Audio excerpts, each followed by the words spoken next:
The question, how thoughtful are you, doesn't mean how good are you at remembering birthdays or what things you do for others, but rather, how much thought do you put into everything you do and say? Are you an effective thinker?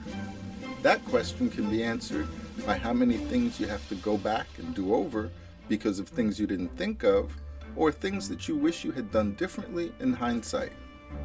None of us is perfect, and we all make mistakes. But wouldn't you like to make less of them and do more for yourself, your loved ones, and others? Be more productive in both your personal and professional life? The Thinker series wants to help you do that by offering tools, strategies, and perspectives to help you improve your thinking, not based on theory, but on lessons drawn from real-life experiences and situations, providing skills and knowledge that can be applied in your own life.